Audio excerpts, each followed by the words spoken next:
siapakah peran utamanya, kan seperti itu. Peran utama itu pasti ada, dan pasti Kejaksaan Agung sudah mengantongi, cuma mungkin harus dikuatkan dengan alat bukti dan saksi.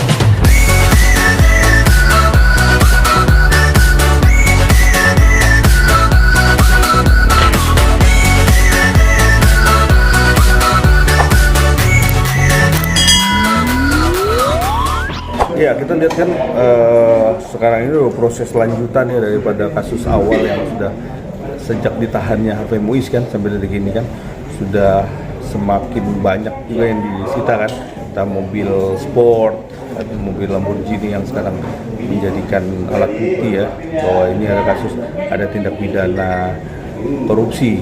Nah sekarang ini kan kalau dilihat nih nilainya masih sebagian kecil ya, nggak seberapanya gitu kan, belum sampai berapa 1% pun belum ada nih dari 271 triliun yang bisa dirugikan negara kan sekarang. Nah, kita lihat nih dari Harvey Muiz ada lagi nih yang ditahan ya kan. Ditahan, apakah ini juga dilakukan yang sama terhadap Harvey Muiz perlakuannya? Nah, itu yang harus kita lihat seperti apa. Jangan ada tebang pilih, jangan ada yang sebelumnya bagaimana nih penyitaannya. Itu kan dari 16 orang ditambah 5 orang tersangka, semua itu apakah ada pertanggungjawaban terhadap penyitaannya, apa aja yang disita, nilainya berapa, dan berapa nilai yang semua orang yang ditahan, yang dijadikan tersangka. Nah, harus dijelaskan ya berapa nilainya. Jadi kita tahu nih peran-perannya masing-masing nih daripada seorang tersangka yang ditahan ya seperti itu. Ya tentunya kan nggak cuma Harvey Muiz saja yang jadi peran kan. Saya peran-perannya masing-masing daripada korporasi-korporasi yang bertindak untuk melakukan tindak pidana korupsi, tentunya nilainya pun berbeda-beda.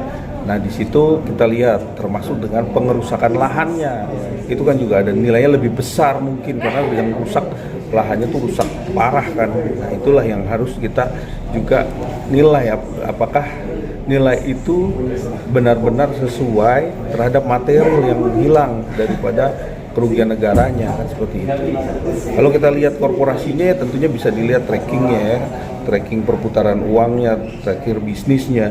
Nah itu kan bisa dilihat, dibikin perputaran terbalik ya, atau mungkin dengan sistem saksi, bukti atau alat banyak ya, dengan cara-cara tracking mengenai cyber atau memberi melihat dari beberapa unit yang bisa dilihat bahwa ini misalnya pesawat ataupun mobil mewah itu peruntuk perolehannya, tanggalnya, ataupun bagaimana cara membelinya. Udah Kejaksaan Agung tentunya punya cara lain untuk bisa membuktikan itu kan seperti itu. Iya, artinya semua itu kan berawal seperti piramid ya. Berapa banyak orang deh yang sudah dijadikan tersangka, tentunya sampai di ujung itu harus pelaku utama seperti itu. Nah makanya kalau memang ini sudah dilakukan proses penyidikan, pendalaman, investigasi dan semua sudah dilakukan tentunya dan sudah dijadikan tersangka, tentunya nanti akan tiba waktunya ya siapakah peran utamanya kan seperti itu. Peran utama itu pasti ada, dan pasti Kejaksaan Agung sudah mengantongi, cuma mungkin harus dikuatkan dengan alat bukti dan saksi yang cukup kan. Tentunya pembuktian itu kan harus berdasarkan unsur yang jelas dan nilai fakta ya, jangan cuman fakta satu saja, tapi harus banyak fakta sehingga ini memberikan suatu impact yang cukup baik buat masyarakat kan nantinya seperti itu.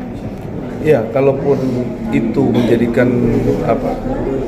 untuk menghilangkan atau jejak digital ya, tentunya juga Kejaksaan Agung juga punya cara untuk bisa membackup data-data itu sehingga itu bisa ditampilkan kembali. Dan itu tidak menutup kemungkinan, tapi mungkin itu buat publik ya. Kalau Sandra Dewi menghapus semua akunnya yang sifatnya adalah flexing atau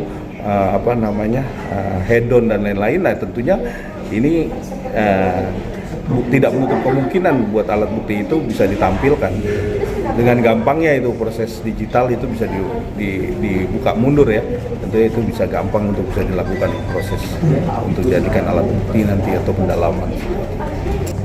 Nah itu kan nanti kan akan bisa dibuktikan kan. Tentunya juga pihak Kejaksaan Agung dan tim yang akan menginvestigasi ya tentunya dalam proses perolehan harta benda yang diduga ya hasil korupsi. Tentunya kalau memang ada unsur-unsur ya, unsur-unsur pembeliannya ataupun ada unsur-unsur perolehannya, kronologisnya, dan ada masuklah intinya materialnya terhadap uang hasil korupsi, tentunya juga nggak akan Bang Pilih langsung diambil lah. Itu pastilah, kalau memang itu sewa kan nggak mungkin ujuk-ujuk dibilang sewa, itu kan juga pasti ada prosesnya, ada caranya, dan nggak bisa dihitung mundur kan, nggak bisa di backdate ya.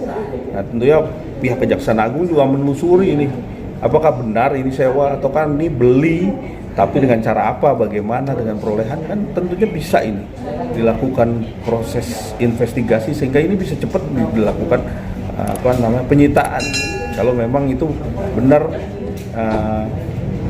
hasil dari pembelian, hasil dari komoditi timah yang sekarang ini lagi dikejar oleh pihak Kejaksaan Agung.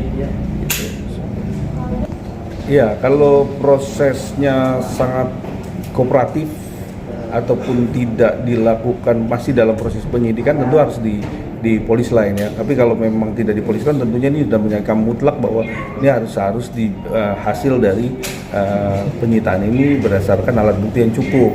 Tentunya seperti itu. Kalau masih di polis lain kan masih dalam pengembangan, tentunya masih harus dibuktikan lagi apakah ini benar nggak hasilnya, seperti itu. Nah itu polisi punya cara lah bagaimana, ataupun pihak penegak hukum baik itu kejaksaan, kepolisian, itu punya cara bagaimana dia mempolis lain, karena kalau di polis lain itu masih dalam proses pengembangan, dikembangkan dulu, harus ada steril tempat, baik tempat ataupun barang-barangnya ya, biar ini tidak bisa dipakai atau digunakan sementara dalam proses-proses.